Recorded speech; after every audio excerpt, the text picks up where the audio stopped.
Nasubukan mo na rin bang itanong sa iyong sarili na ano kaya ang dapat kong isakripisyo para makuha ang aking mga gusto? Alam naman natin na lahat ng bagay na gusto nating makuha ay merong kapalit. Hindi ito kusang darating sa atin dahil ginusto lang natin ang mga ito. Halimbawa, kung gusto mong mapalaki ang iyong sahod sa trabaho, hindi naman yan ibibigay agad ng iyong amo. Kailangan mo munang patunayan sa kanya kung bakit ka karapat-dapat na makatanggap ng malaking sahod. Kung gusto mo namang mabawasan ang iyong timbang, kailangan mong mag-exercise, kumain ng mga pagkain na mababa lang ang calories at iwasan din ang pagkakaroon ng stress. Ayon sa sinabi ng businessman at investor na si Charlie Munger, to get what you want, you have to deserve what you want. Kaya ang mahalagang tanong ngayon ay deserving ka ba?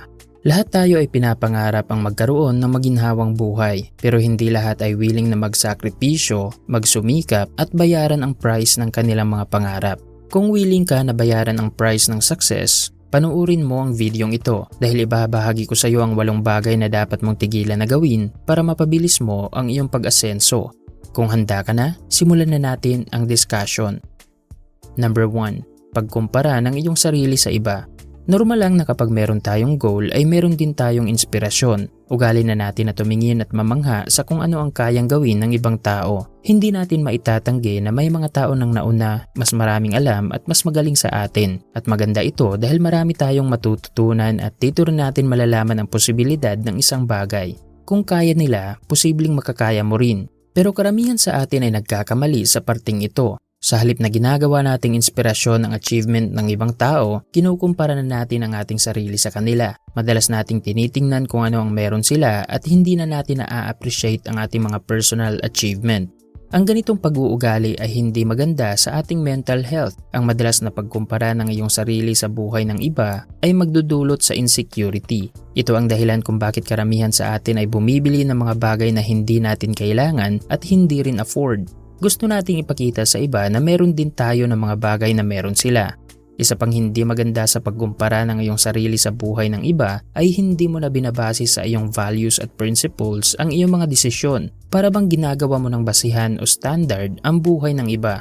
Ito ang dahilan kung bakit mabagal ang iyong pag-asenso dahil sa halip na nakafocus ka sa pag-achieve ng iyong goal, divided na ang iyong atensyon. Ang magandang gawin mo para maiwasan mo ang pagkumpara ng iyong sarili sa iba ay kailangan mong intindihin na lahat tayo ay may kanya-kanyang buhay. Magkaiba tayo ng mga karanasan, pananaw sa buhay, interest at mga desisyon. Gawin mo ring habit na maging grateful. Bilangin mo ang blessings na meron ka at hindi kung ano ang meron sa iba. Kapag naunawaan at in-apply mo ang simpleng bagay na ito, dito rin magsisimulang gagaan ang proseso sa pag-abot ng iyong goal dahil nagpakatotoo ka na sa iyong sarili. Number 2. Pananatili sa iyong comfort zone.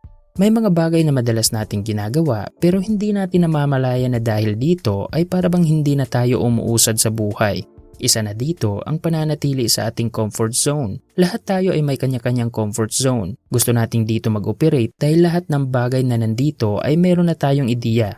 More on routine na lang ang mga ito. Pero meron ding downside ang pananatili sa ating comfort zone. Ito ang pipigil sa iyo na mag-grow at ma-expose sa mga bagong karanasan. Ito ang dahilan kung bakit pakiramdam mo na stuck ka sa isang sitwasyon. Pero merong dahilan kung bakit ayaw nating umalis sa ating comfort zone. Isa na dito ay ang uncertainty. Ayaw natin ng mga bagay na hindi tayo sigurado kaya mas mabuti nang manatili na lang sa kung ano ang familiar at mga nakasanayan. Isa itong defense mechanism ng ating utak para malayo tayo sa mga posibleng panganib. Kaya mahalagang matutunan mo kung kailan ka dapat aalis sa iyong comfort zone. Kailangan nating intindihin na kapag gusto nating umasenso o may magbago sa quality ng ating buhay, kailangan din nating gawin ang mga bagay na hindi pa natin nagagawa at asahan mo rin na hindi ito komportable. Kung gusto mong makaipon ng pera, kailangan mo nang i-manage ng maayos ang iyong income at pagplanuhang mabuti ang paggastos.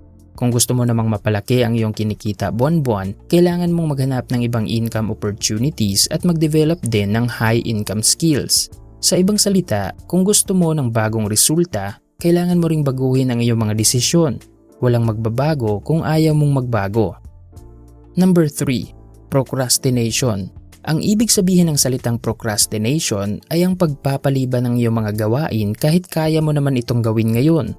Halimbawa, goal mong makaipon ng pera. Pero sa halip na mag-iipon ka ng maliit na halaga buwan-buwan, sinabi mo na lang sa iyong sarili na tsaka na kung malaki na ang aking income. Kahit alam mo na kaya mo sanang mag-ipon, gumagawa ka na lang ng dahilan para i-delay ang iyong mga gawain. Lahat tayo ay nakaranas na mag-procrastinate. Mahilig tayong gumamit ng salitang mamayana. Pero ang hindi alam ng karamihan, ang procrastination ay merong masamang epekto sa ating buhay. Maraming pagkakataon ang nasayang dahil sa ganitong pag-uugali. Ito rin ang dahilan kung bakit tayo unproductive at unfulfilled sa buhay. Para mapabilis mo ang iyong pag-asenso, kailangan mong labanan ang procrastination. Kapag meron kang project o gawain na dapat matapos ngayon, gawin mo na ito agad. At ang mga iilang teknik kung paano maiwasan ang procrastination ay una, mag-set ka ng goal at i-divide mo ito sa mga manageable steps. Isa sa dahilan kung bakit mahilig nating ipagpaliban ang ating mga gawain, yun ay dahil na-overwhelm tayo sa ating goal. Pangalawa ay maging committed ka na mag-take ng action. Kahit maglaan ka lang ng 2 oras para trabahuin ang iyong goal araw-araw, malaking bagay na yan dahil ang susi sa pagkamit ng tagumpay ay consistency. Pangatlo, intindihin mo na normal lang ang magkamali. Ang paggamit ng bagong goal ay hindi madali, kaya asahan mo na makakaranas ka ng pagkakamali. At pang-apat ay mag-set ka ng deadline.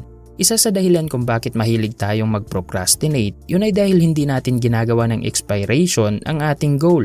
Kapag meron itong deadline, meron ding sense of urgency. Kapag naging habit mo na ang mag-take ng action, magiging productive ka rin at mapapabilis mo ang iyong pag-asenso. Number 4. Ang pagtulong ng sobra. Gusto kong ipaalam sa iyo na hindi sa lahat ng panahon ay nakakabuti ang pagtulong. Gusto mong tulungan ng ibang tao at maging parte sa solusyon ng kanilang problema, pero isa ito sa dahilan kung bakit natitake advantage ang iyong kabutihan at kung bakit naging dependent ang ibang tao sa iyo. Walang masama kung gusto mong tumulong, pero wag mo lang sobrahan. At eto ang ibig kong sabihin. Halimbawa, meron kang kaibigan. Gusto niyang manghiram sa iyo ng malaking halaga dahil ibabayad niya ito sa kanyang mga utang. Pero alam mo na kumikita siya ng malaking halaga at alam mo rin kung gaano siya kalakas gumastos. Kapag pinahiram mo siya ng pera, ang mangyayari ay masisave mo ang inyong pagkakaibigan. Pero asahan mo na uulitin pa niya ito. Pero kung hindi mo siya pinahiram ng pera, gagawa siya ng ibang paraan kung paano mabayaran ang kanyang utang. At kung natuto siya sa kanyang pagkakamali, ay hindi na niya ito uulitin sa susunod. Minsan, ang hindi pagtulong ay isa na ring anyo ng pagtulong dahil hindi mo kinuha sa kanila ang opportunity na matuto. Medyo komplikado ang pagtulong, kaya mahalagang alam mo kung kailan ka dapat tumulong at kailan dapat tumanggi. Number 5. Ang pagpapabaya sa kalusugan. Ang parting ito ay hindi nangangailangan ng mahabang explanation dahil alam na nating lahat kung gaano kahalaga ang ating kalusugan. Kapag malusog tayo, marami rin tayong pwedeng gawin dahil meron tayong sapat na energy at madali na lang sa atin ang mag-focus sa mga mahahalagang gawain. Ang ating kalusugan ay connected palagi sa success. Kung gusto mong umasenso, kailangan mo ring isama sa iyong daily routine ang mag-exercise, kumain ng mga masustansyang pagkain, pag-inom ng maraming tubig, magpahinga ng sapat na oras at mag-meditate. Number 6. Paninisi ng ibang tao sa iyong sitwasyon. Isa pang dahilan kung bakit mabagal ang ating pag-asenso, yun ay dahil sa ating pag-uugali na manisi sa ibang tao.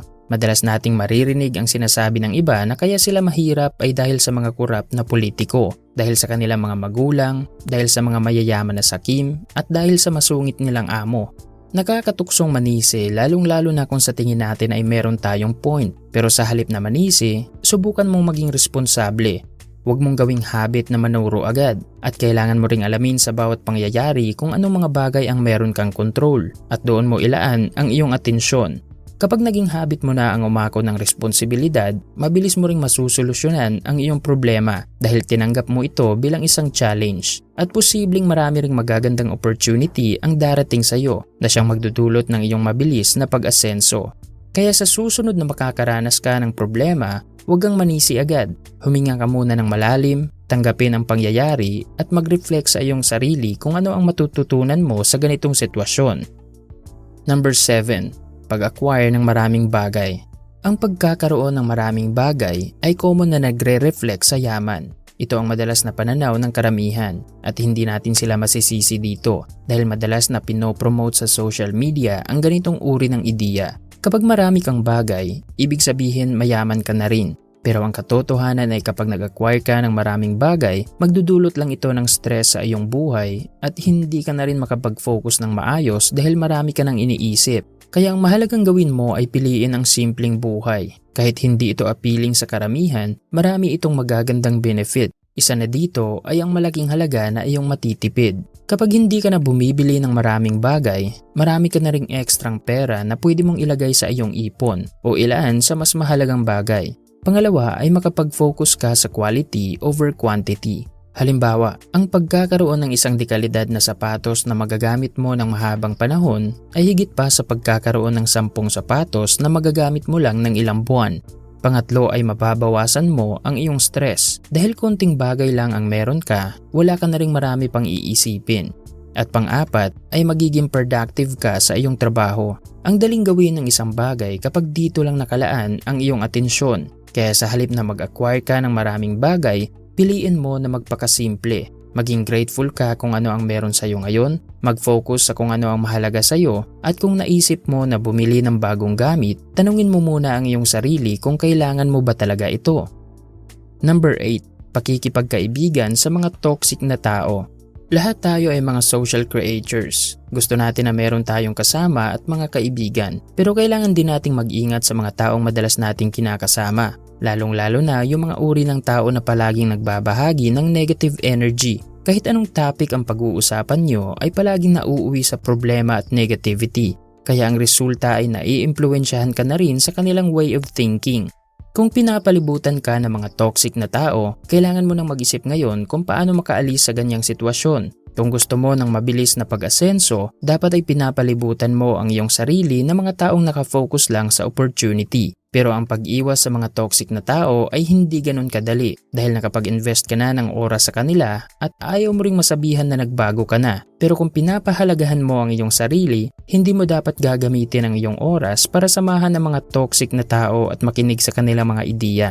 Goal nating lahat na sumaya at magkaroon ng magandang buhay. Kahit noong mga bata pa tayo ay mahilig tayong mag-imagine na gusto nating maging ganito, maging ganyan dahil sa tingin natin ay dito tayo sasaya. Kaya ngayon na nasa tamang edad ka na, huwag mong hayaan na makalimutan ang goal na yan dahil lang sa mga toxic na tao sa iyong paligid.